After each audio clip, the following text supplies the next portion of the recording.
Wendy Williams is not going anywhere. I'm going to come in like a hurricane.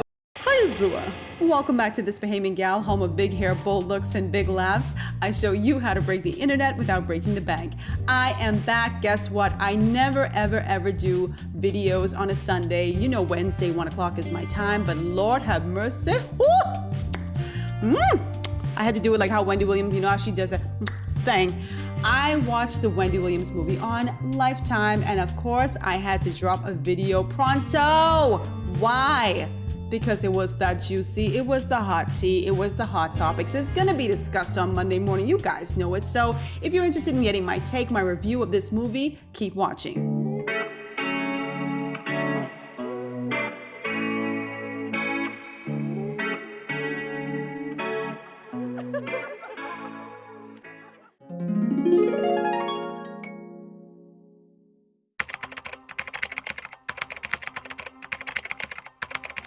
I just got through watching the Wendy Williams movie on Lifetime, and woo!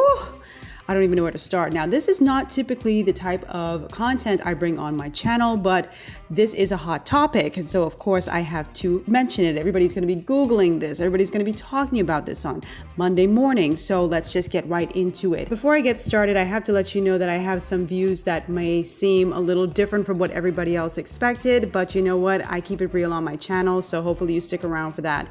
Now, one of the first observations I made about this movie, and I'm going to start more towards the end, is that I really expected Kevin Hunter to be the villain of this story. We all know the story of Kevin Hunter getting his mistress pregnant, and I believe that that was the straw that broke the camel's back. That is the moment that really ended, in my estimation, as an observer from the outside, Wendy's marriage. But what I saw while watching this movie was somebody who was incredibly supportive of Wendy. So if you haven't watched the movie yet, listen, there's some spoilers, so just get prepared for that. Wendy had several miscarriages. Anyone who watches her show knows that she has had many miscarriages, but I didn't know to what extent. Like, for example, who knew that Wendy Williams lost a baby girl at 5 months? Like, that just kind of tore me up just to watch her go through that. Nobody wants to see anybody hurt in that way, but to see that she had multiple miscarriages and that she lost a baby girl was really, really tough. And it also made me understand why she probably felt so hurt when Kevin had a baby with his girlfriend or his mistress and it turned out to be a girl. That must have been really, really heartbreaking for Wendy. One of the things that I did respect about Kevin Hunter was the fact that he really understood Wendy's worth. He knew exactly what she was worth and what she deserved. Even when companies started calling and wanting to offer her her own talk show, he wasn't really interested in her being on some sort of panel like The View or The Real or The Talk. And not that there's anything wrong with that, but he knew that his wife had a larger than life personality and she deserved to sit on a chair by herself, on a stage by herself. And I give him a lot of props for that.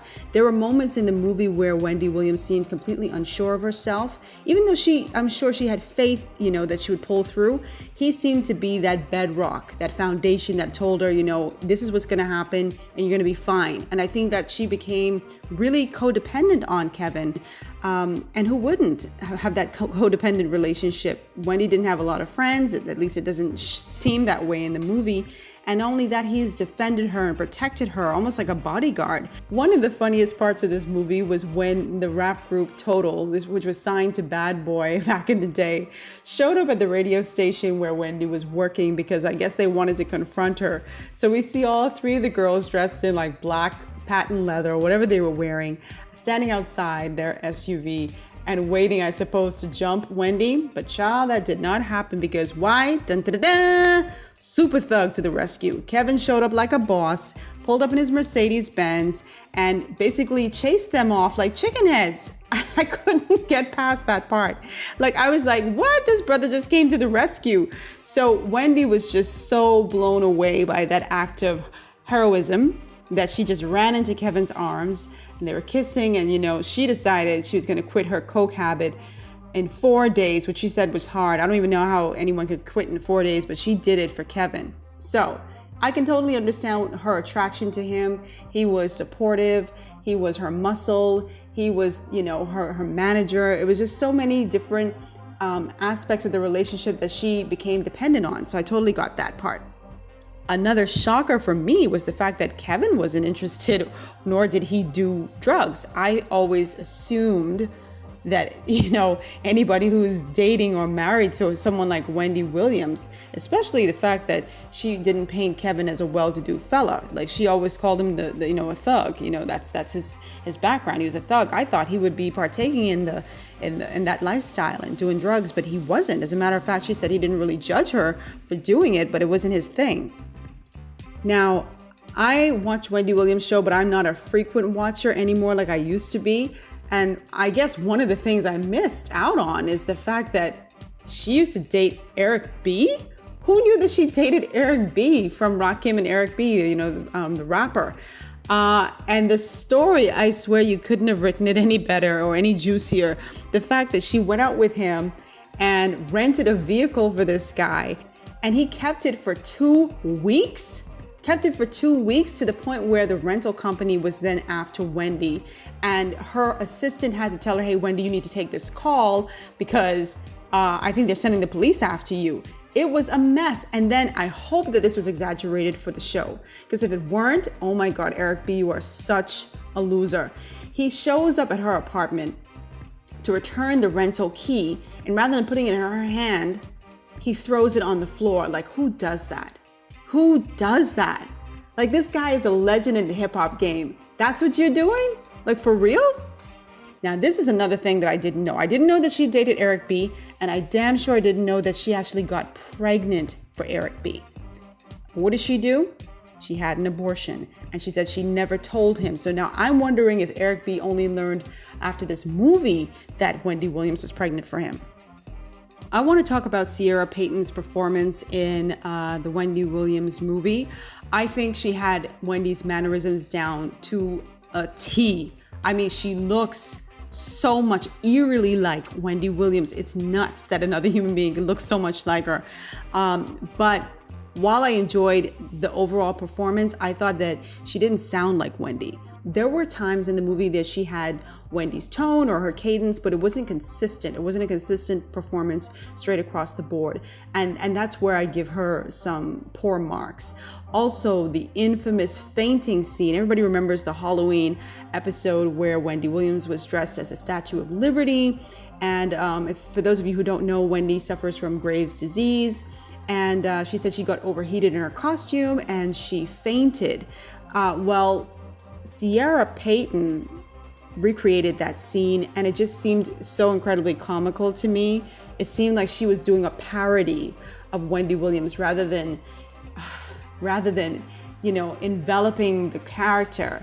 It's almost to the point where I wish they'd just taken the actual footage from Wendy's fainting and put it in, because I thought that was just such a I just did not enjoy that moment one bit. Watching the movie, I also saw where Wendy gets a lot of her hang-ups about her body from, and it really emanated from her mother, her late mother, Shirley.